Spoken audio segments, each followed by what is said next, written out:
Hello po, kamusta po muli kayo? Nawa po ay nasa mabuti kayong kalagayan kahit merong mga pinagdaraanan na problema sa inyong buhay, pag-ibig o maging sa inyo pong pang-araw-araw na buhay. Kung kayo po ay medyo pakiramdam mo ay nabibigatan na, isa po ito sa mga paraan para muling gumaan ang inyong pakiramdam at kahit papano ay mai-release ninyo, mailabas ang negatibong nararamdaman. Narito po kayo sa amin o sa ating musika, orasyon, buong magdamag kanyang iisipin, hindi siya makakatulog. Ito po ay isang uri ng subliminal kung saan ina-attract po natin na ang inyong mga o ang iyong person o mahal mo ay sumunod sa ating subliminal. Mangyari ang ating subliminal, matupad ang ating subliminal. Yun po ay sa tulong ng ating musikang tumutugtog sa unang bahagi ng videong ito.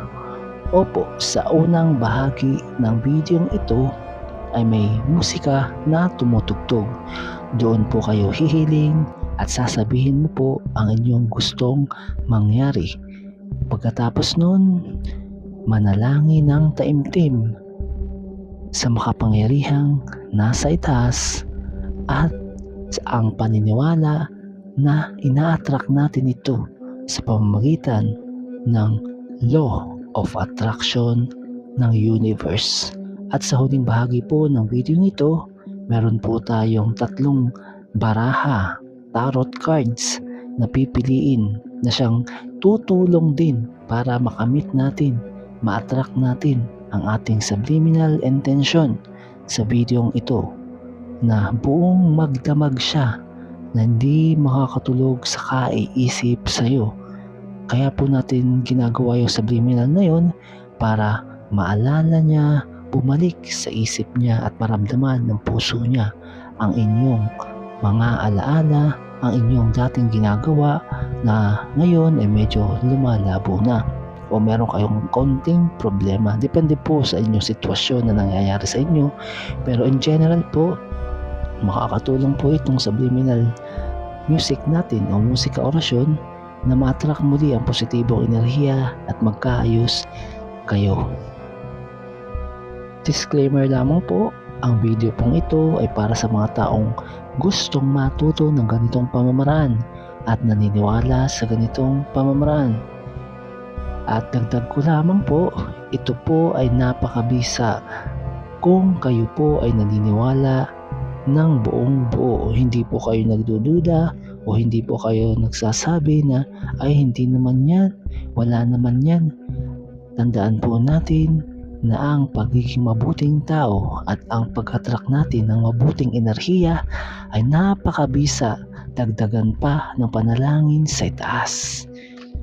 Wala po tayong intensyon na makasakit ng sinoman, makasira ng anumang relasyon, at higit sa lahat, nirerespeto po natin ang damdamin ng bawat isa. Ito po ay pang-enhance po ito ng inyong relasyon.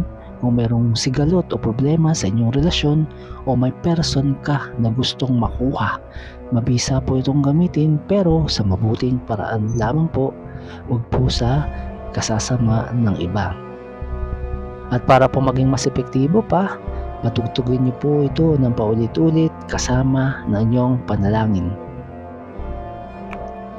At sinasabi ko nga po, ang ating paniniwala ay iba't iba, ngunit sa ganitong pamamaraan, magkakaroon tayo ng simpansya na maniwala at matupad ang ating ginugustong mangyari.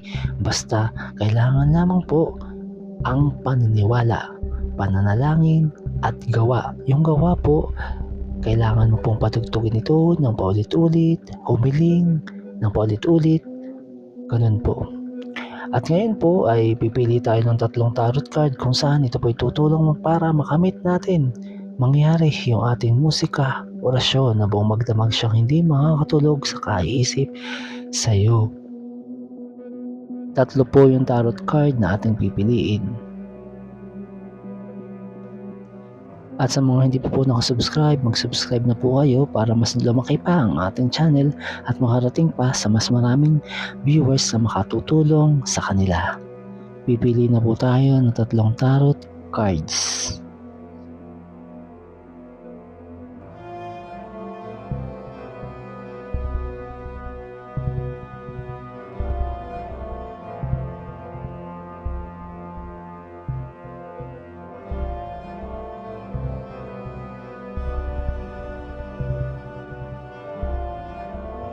At sa unang tarot card, ito po ang Nine of Swords.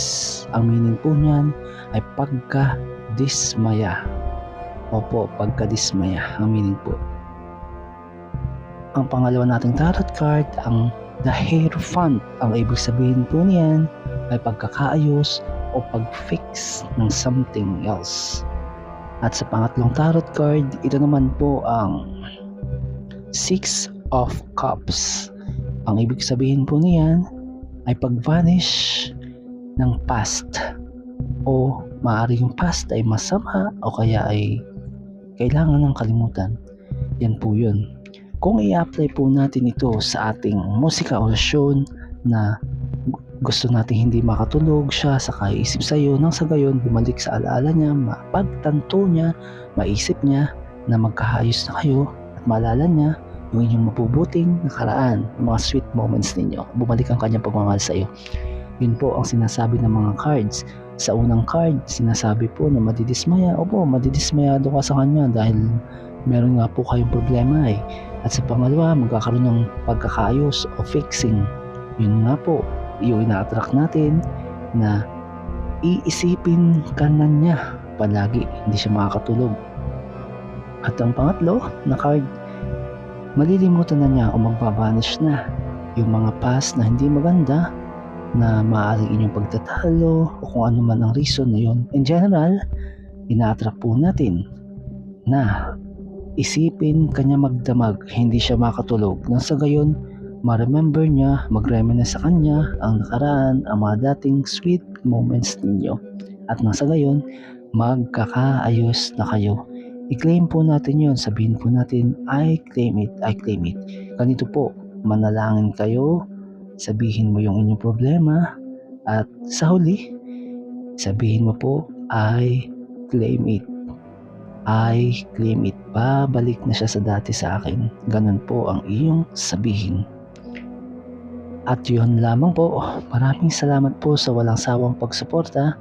At asahan niyo po na mas lagi pa po kami mag-upload sa mga susunod na araw. Maraming salamat po at God bless.